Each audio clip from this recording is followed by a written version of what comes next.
Assalamualaikum warahmatullahi wabarakatuh. Halo, ketemu lagi bersama dalam IPA Ceria dan IPA Semangat. Terus semangat ya, meskipun kita dalam keadaan COVID. Oke, sebelum belajar, marilah kita berdoa dalam hati mulai. Selesai. Oke, untuk pelajaran kali ini kita akan membahas tentang listrik statis dalam kehidupan sehari-hari. Nah, untuk kompetensi dasarnya itu listrik statis dalam kehidupan sehari-hari. Kemudian indikatornya adalah menyimpulkan gaya Coulomb. Kemudian yang kedua yaitu menyimpulkan interaksi kedua muatan terhadap jarak. Adapun tujuannya yaitu agar peserta didik setelah mengikuti pembelajaran daring ini dapat menyimpulkan tentang gaya Coulomb dan dapat menyimpulkan interaksi kedua muatan terhadap jarak. Nah, gitu. Sebelum ke gaya Coulomb, mungkin pernah melakukan percobaan gaya listrik statis, yaitu dengan menggunakan peralatannya penggaris atau juga sisir, kemudian kain wol dan ada potongan kertas kecil-kecil seperti ini. Cara kerjanya yaitu dengan penggaris, dengan digesekkan dengan menggunakan kain wol seperti ini dalam beberapa sekon atau detik. Nah, kemudian saya itu didekatkan pada potongan. Nah, tertarik semuanya, ada yang tertarik. Mengapa hal ini terjadi? Karena elektron yang terlalu besar kan pada kain wol akan memberikan pada penggaris.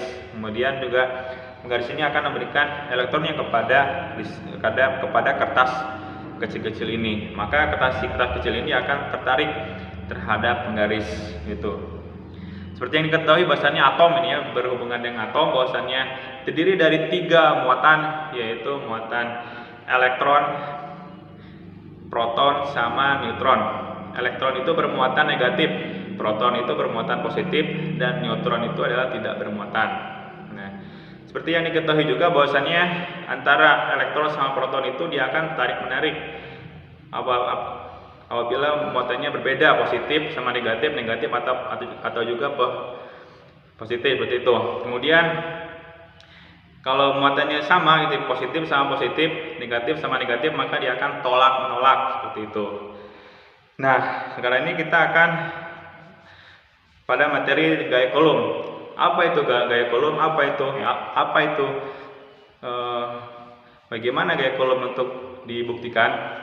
Yaitu dengan cara percobaan. Coulomb melakukan percobaannya tersebut dengan menggunakan neraca puntir.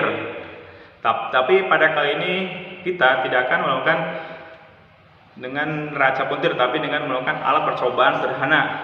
Alat percobaannya adalah sebagai berikut. Nah, seperti ini. Alat-alatnya itu statif, lidi, benang, sama balon. Kemudian ada kain wol seperti ini. Ini untuk mengetahui interaksi kedua muatan A, B, balon 1, balon 2 terhadap jarak. Untuk diketahui juga bahwasannya balon ini akan menghasilkan listrik statis apabila dia digosokkan dengan menggunakan kain wol. Nah, kemudian perlakuannya itu setelah digosokkan dengan kain wol yaitu dalam jarak dekat dan jarak jauh. Bagaimana dalam keadaan jarak dekat dan bagaimana dalam keadaan jarak jauh? Mari kita melakukan percobaannya.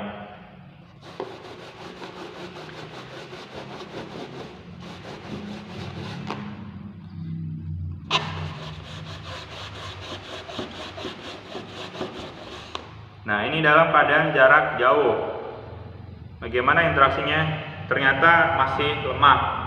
Jadi interaksi kedua muatan ini, muatan 1, 2, balon 1, balon 2 atau Q1, Q2 itu terhadap jarak adalah sangat lemah.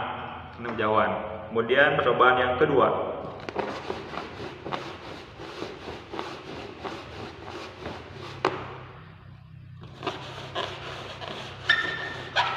Kemudian setelah ini didekatkan, pendapat terjadi. Nah, ternyata interaksinya adalah sangat kuat.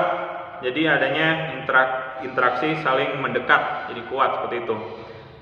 Ini disebut dengan gaya kolom. Jadi gaya kolom itu dipengaruhi oleh dua muatan, muatan 1, muatan 2, balon 1 atau balon 2, Q1 atau Q2. Kemudian dibagi jaraknya kuadrat seperti itu. Jadi apabila muatannya besar, Q1 Q2-nya besar, maka gaya kolomnya juga besar. Nah, apabila jaraknya semakin jauh, maka gaya kolomnya adalah semakin kecil. Seperti itu. Misalnya gini, kalau cara menghitung gaya kolom. Misalnya gaya kolom satunya adalah 2. Nilainya 2. Kemudian gaya kolomnya, muatan kolom keduanya yaitu 2 lagi. Kemudian jaraknya adalah 2. Kemudian berapa gaya kolomnya? Yaitu 2 kali 2 dibagi 2 kuadrat. 2 kuadrat seperti itu. Jadi 2 dikali 2, 4 dibagi 2 kuadrat adalah 4. Jadi 4 dibagi 4 adalah 1. Nah, seperti itu.